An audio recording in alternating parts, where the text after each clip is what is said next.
एक बार की बात है, महात्मा बुद्ध प्रवचन दे रहे थे। प्रवचन में आसपास के बहुत से लोग शामिल थे। सभी लोग ध्यान से बुद्ध को सुन रहे थे। कुछ देर में प्रवचन समाप्त हो गया। लोगों ने बुद्ध को प्रणाम किया और अपने अपने घर को चल पड़े। पर एक युवक वहां पर बैठा रह गया। बुद्ध की नजर उस युवक पर पड़ी तो वे पूछ बैठे, क्या बात है वत्स, कोई जिज्ञासा है क्या?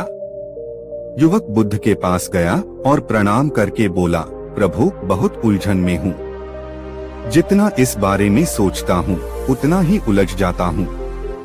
कैसी उलझन है वत्स? बुद्ध ने प्रश्न किया। युवक हाथ जोड़कर बोला, प्रभु, यह संसार कितना विशाल है।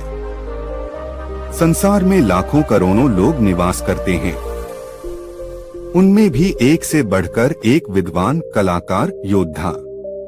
ऐसे में उन सबके बीच मुझ जैसे सामान्य प्राणी का क्या मूल्य है? युवक की बात सुनकर बुद्ध मुस्कुरा दिए। वे बोले, तुम्हारी जिज्ञासा का उत्तर मिल जाएगा, पर इसमें थोड़ा सा समय लगेगा। क्या तब तक मेरा एक छोटा सा काम कर सकते हो? प्रभु, ये तो मेरे लिए गर्व का विषय है कि मैं आपके काम आ सकूं। युवक ने पुनः अपने हाथ जोड़ दिए। आप आदेश करें प्रभु। बुद्ध ने युवक को एक चमकीला पत्थर देते हुए कहा, तुम्हें इस पत्थर का मूल्य पता करना है, पर ध्यान रहे इसे बेचना नहीं है, सिर्फ मूल्य पता करना है। जैसी आज्ञा प्रभु, कहते हुए युवक ने बुद्ध से वह पत्थर ले लिया। उसने एक बार फिर से उन्हें प्रणाम किया और बाजार की ओर चल पड़ा। बाजार वहां से ज्यादा दूर नहीं था। युवक थोड़ी देर में वहां पहुंच गया। वह सुबह का समय था, इसलिए बाजार अभी ठीक से लगा नहीं था। वहां पर इक्का दुक्का दुकानदार ही थे। युवक ने जिज्ञासावश इधर उधर नजर दौड़ाई। एक पेड़ के नीचे एक दुकानदार नजर आया। वह आम बेच रहा था। युवक उस दुकानदार के पास पहुंचा और उसे पत्थर दिखाते हुए बोला, क्या आप इस पत्थर की कीमत बता सकते हैं? दुकानदार एक चालाक व्यक्ति था। पत्थर की चमक देखकर वह समझ गया कि अवश्य ही यह कोई कीमती पत्थर है। वह बनावटी आवाज में बोला, देखने में तो कुछ खास नहीं लगता, पर मैं इसके बदले 10 आम दे सकता हूँ। दुकानदार की बात सुनकर युवक को हल्का सा क्रोध आ गया।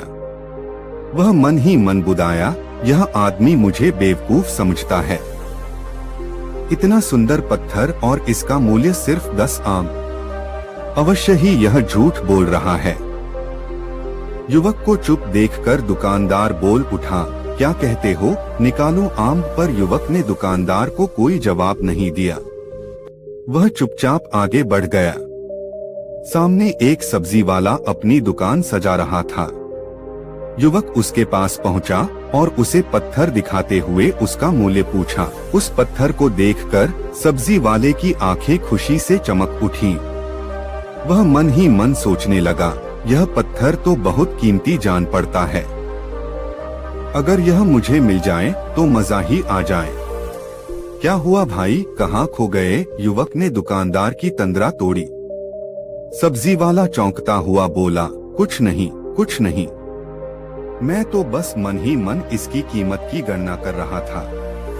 वैसे मैं इस पत्थर के बदले एक बोरी आलू दे सकता हूँ। सब्जी वाले के चेहरे की कुटिलता देखकर युवक समझ गया कि यह दुकानदार भी मुझे मूर्ख बना रहा है। मुझे किसी और से इसका मूल्य पता करना चाहिए। यह सोचता हुआ युवक आगे बढ़ गया। सब्जी वाला दुकानदार ने युवक को पीछे से आवाज लगाई, क्या हुआ भाई? अगर आपको यह मूल्य कम लग रहा है तो बताएं तो सही, मैं इसे बढ़ा दूंगा। पर युवक ने उसकी बात पर ध्यान नहीं दिया। वह इधर उधर किसी ऐसे व्यक्ति को खोजने लगा जो जानकार हो और उस पत्थर की सही मूल्य बता सके। युवक को लग रहा था कि अवश्य ही यह कोई कीमती पत्थर है, शायद कोई जौहरी इसका सही मूल्य बता सके। यह सोचता हुआ युवक एक जौहरी की दुकान पर पहुंचा। जौहरी अपनी दुकान को अभी खोल ही रहा था।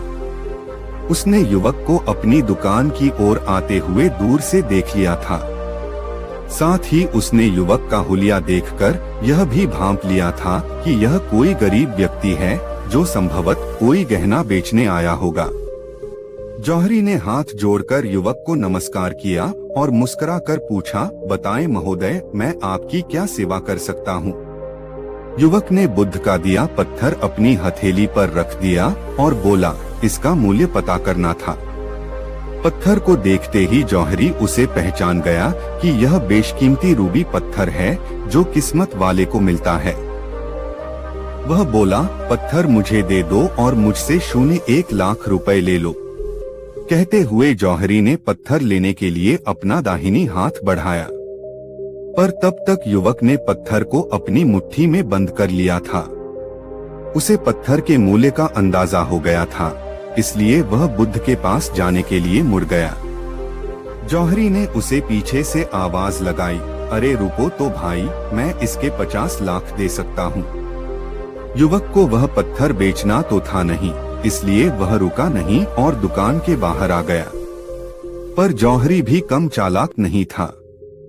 वह उस अनमोल पत्थर को किसी भी कीमत पर अपने हाथ से जाने नहीं देना चाहता था। वह दौड़कर उसके आगे आ गया और हाथ जोड़कर बोला, तुम यह पत्थर मुझे दे दो, मैं इसके बदले 1 करोड़ देने को तैयार हूँ। युवक को जौहरी की बातों में अब कोई रुचि नहीं रह गई थी। वह जल्द से जल्द बुद्ध के पास पहुंच जाना चाहता था, इसलिए न तो वह रुका और न ही उसने जौहरी की बात का कोई जवाब दिया। वह तेज तेज कदमों से बुद्ध के आश्रम की ओर चल पड़ा। जौहरी ने पीछे से आवाज लगाई, ये अत्यंत मूल्यवान पत्थर है, अनमोल है। तुम जितने पैसे कहोगे मैं दे दूंगा। यह सुनकर वह युवक परेशान हो गया। उसे लगा कि कहीं पत्थर के लालच में जौहरी उसे पकड़कर जबरदस्ती न करने लगे, इसलिए वह तेजी से आश्रम की ओर दौड़ पड़ा। युवक जब बुद्ध के पास पहुंचा तो वह बुरी तरह से हांफ रहा था। उसे देखकर बुद्ध मुस्कुरा दिए, फिर भी उन्होंने अपने चेहरे से कुछ भी जाहिर नहीं होने दिया। वे बोले, क्या बात है वत्स, तुम कुछ डरे हुए से लग रहे हो? युवक ने बुद्ध को प्रणाम किया और सारी बात कह सुनाई। साथ ही उसने वह पत्थर भी उन्हें वापस कर दिया। बुद्ध बोले, आम वाले ने इसका मूल्य 10 आम बताया, आलू वाले ने 1 बोरी आलू और जौहरी ने बताया कि यह अनमोल है। इस पत्थर के गुण जिसने जितने समझे उसने इसका मूल्य उसी हिसाब ने लगाया। ऐसे ही यह जीवन है। प्रत्येक व्यक्ति खान से निकले हुए एक हीरे के समान है जिसे अभी तराशा नहीं गया है। जैसे जैसे समय की धार व्यक्ति को तराशती जाती है, व्यक्ति की कीमत बढ़ती जाती है। यह दुनिया व्यक्ति को जितना पहचान पाती है उसे उतनी ही महत्ता देती है। कहते हुए बुद्ध एक क्षण के लिए रुके, फिर बोले, किंतु आदमी और हीरे में अंतर यह है, हीरे को कोई दूसरा तराशता है और व्यक्ति को अपने आप को स्वयं ही तराशना पड़ता है। और जिस दिन तुम अपने आप को तराश लोगे, तुम्हें भी तुम्हारा मूल्य बताने वाला कोई न कोई जौहरी मिल ही जाएगा।